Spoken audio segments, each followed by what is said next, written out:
A well-designed closet can change your life, literally. It is not a lie. The truth! It can change how you get out the door, how you end your day, how you find things, What the hell is that? A dress. Says who? Calvin Klein. how you feel as you're getting ready to face the rest of your day. So I love closets. When it comes to space planning and closet design, I slay. So let's get to it. I'm taking an inventory of all the crap, and then we're gonna measure it up, draw it on paper, and come up with some alternative design. Now there are right ways and wrong ways to design a closet, and these are rules. They work or they don't work. If you run hanging into hanging, so if you have a rod over here and a rod over here, and they cross at the corner, you know what wasted space is all about. So there are rules in a closet about the best ways to lay it out to maximize every inch. Every inch matters. So the first thing you want to do is take an inventory of your stuff. Start to look at what you've got. Is it double hanging length? Is it long hanging length? Is it items that you want to store on shelves? Is it items that are a weird shape?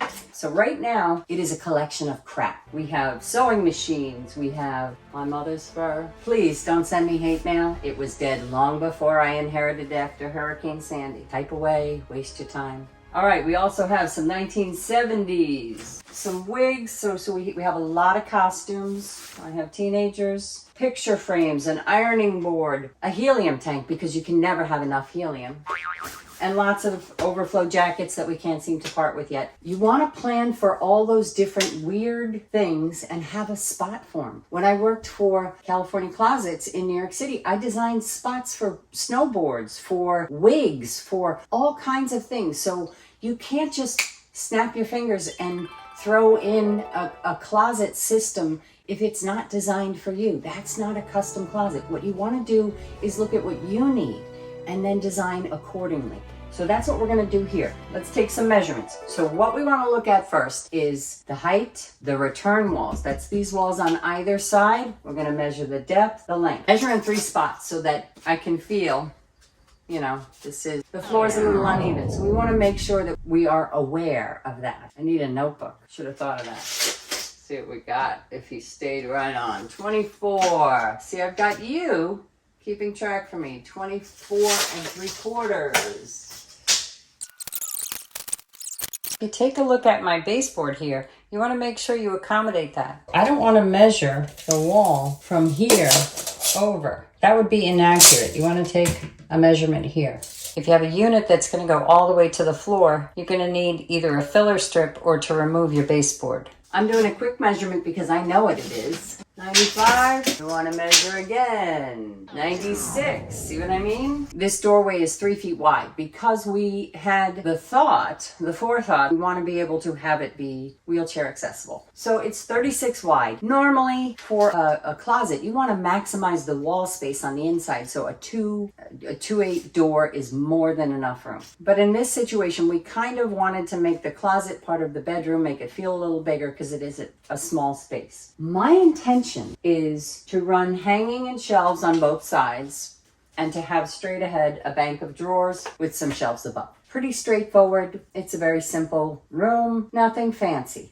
If you're thinking about doing a closet yourself, a DIY walk-in closet, there's lots of great systems. IKEA, Closet Made, Home Depot's got great ones, Lowe's. And the upside is obviously the cost. The downside is you got to do it yourself. And I know that I don't want to do this myself. The walls are a little bit uneven. I want it to be able to hold up to the wear and tear it gets with my daughter's friends and a lot of guests. And I wanted a warranty. So we're going to look at California Closets, which I used to work for. So I have an intimate knowledge of their products. I sold them for years, so I like what they have. So that's the one I'm going with. Normally, I would tell you, go out and get a couple of bids if you wanted to do a custom closet. Different designers will have different ideas, and not all designers at closet companies are designers. Sometimes they're salespeople who might have a little bit of experience with closets. So you want to know what you're talking about before they come. Because if you know less than them and they know just a little bit, you're both up shit's creek. Space planning and closet design is my superpower. I know it's one of those ridiculous things you go, God, why couldn't you make me a rocket scientist? But I am an expert space planner. There is no closet that I can't make better. And so that's what I'm going to do here. And I'm going to show you the principles that I use. I'm going to show you the right ways to lay out any closet, any size. I mean, this is a small one, 4x7. This is going to be a really decent size to show you some of the different things you can accomplish. Look at this. This breaks my heart. When you walk into a closet and you see all of that, that is wasted space we cannot have. So let's get to fixing it. When you are looking at your clothing, you want to pay attention to the length and the depth of items. For instance, hanging clothes need 22 inches to 24 inches to comfortably hang.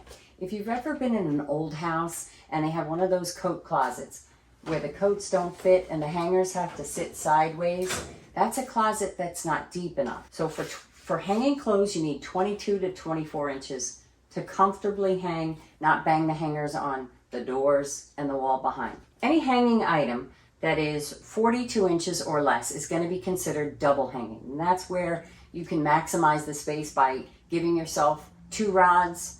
You double your hanging, that gives you a lot more room for longer hanging items.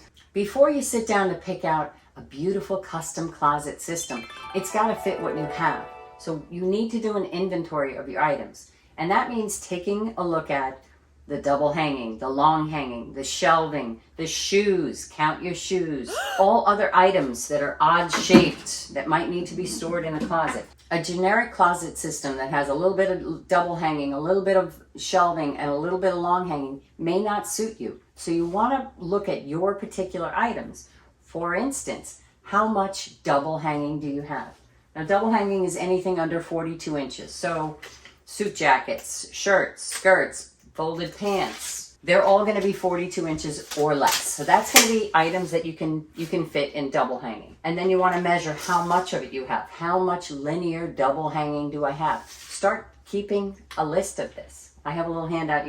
In the comments, you can get a little checklist so you can take an inventory, write it in. So you want to think about the length of the items you have to hang. So double hanging length, you want to think about longer hanging length. When I design really swanky closets, and you're thinking about the lengths, I always think about it in 3 or 4 lengths. So there's really short items. If you have short shirts, skirts, pants folded over, those are going to be 32, somewhere in there. So space is really at a premium. Or if you have high ceilings, you could do a triple rod. I've done that a lot in child's rooms. We tend to have a lot of 3/4 length items, which are 48 inches, somewhere around there. Like a lot of dresses that would hit you just above the knee, longer jackets, that kind of thing. And then you want to have, if you have these kinds of things, you want to have a space for like maxis or things that are going to be much longer. Something tall. I once did a preacher, he had a lot of robes. So you want to think about specifically what your clothes are and then design the hanging space for that. So there's not a ton in here. We want to give ourselves extra hanging. And the thing with hanging is no matter what else is in the closet, you can find another place for it. Shelves, drawers, baskets, but hanging has to go on a hanger. You want to accommodate that first in a closet, and if you can't fit other things, then you can find places in a dresser or baskets or whatever. But the hanging has to be accommodated first. Having more hanging is never going to go to waste, because you can, in here I'm going to put tablecloths, I'm going to put some extra bedspreads, that kind of things. And one of the reasons I'm going with a custom closet company is because a lot of their units are interchangeable. So if I want to take shelves out and add a rod, I can do that. It has some flexibility to change and grow with us depending on who's using it. So now I have an idea of how much hanging I have. You want to measure your shelving too. Now, as far as shelving goes, it depends on what you're putting on it. In olden days, your closet shelves are going to be 12 inches deep. When it comes to items that are going to be stored on a shelf, it's going to depend on what kind of items you want to store there. The Goldilocks spot for closets is really about 14 inches, because if you have a folded item on a folded shirt on a 12-inch shelf, it's going to hang over just a little bit. If you're my husband and you have size 13 feet, your shoes are going to hang off just a little bit. So 14 is the Goldilocks of shelf depths for folded items, for shoes, for that kind of thing. If you have larger items like these baskets or the sewing machine or bulkier items, you want to go with 18-inch deep or maybe 24-inch deep shelves so that you can accommodate that kind of stuff. We have the depth behind these two return walls that I am going to do some deeper shelves for luggage, for that kind of thing, bulk storage, the sewing machine, all that crap can get stored away. You also want to think about the weird items you have. Like, I want to make sure that maybe within the long hanging section, I can fit that in. Whatever's specific to you, make sure that a custom closet is meant to be specific to your needs, to your stuff. So it shouldn't look like everything you see in an ad. They haven't been in your closet. That picture you see in the ad is not going to work for you. It might get close, but shouldn't it be perfect if it's custom? Whether you're doing it yourself or whether you're having somebody else do it, you can make it to the inch. Get everything out of your closet. Now, the simplest way to get started is with graph paper, a straight edge, and a pen. So let's get to it. The closet plan view drawn up. So this would be 48. These are our elevations. So this is 96, and we know the widths because they're up there. So this is the B wall, which is B. This is the C wall, and this is the A wall. So B, A, and C. Now here's one plan I came up with where I have a bank of drawers with shelves above and hanging on both sides and some shelves.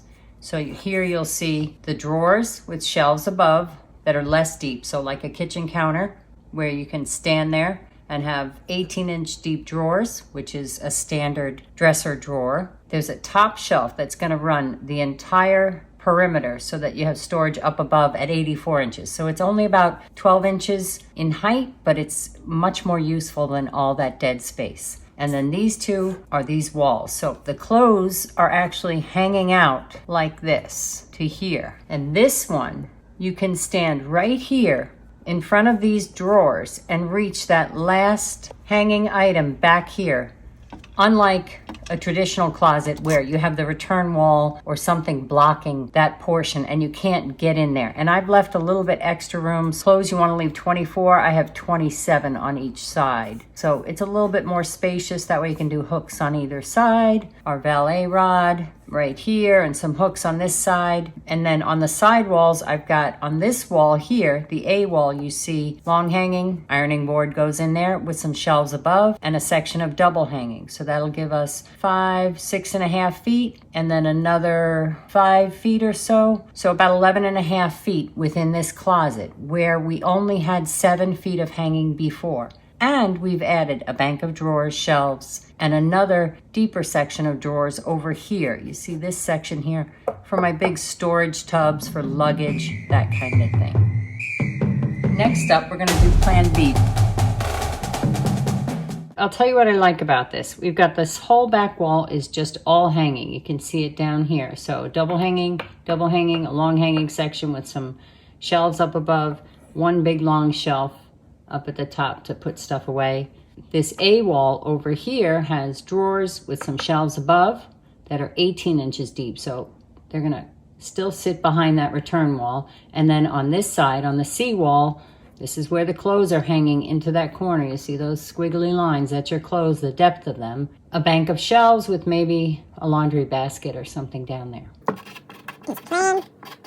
Always have a plan B. Let me know what you think. Plan A, with the drawers straight on. So when I look in the closet, the neatest portion, which is the stuff behind drawers, will be straight ahead. Or plan B, with the drawers on the A wall over here, so they'll be visible when you walk into the bedroom itself, if the closet doors are open. Let me know in the comments which one you think. Now, I wish I could snap my fingers and this would be done.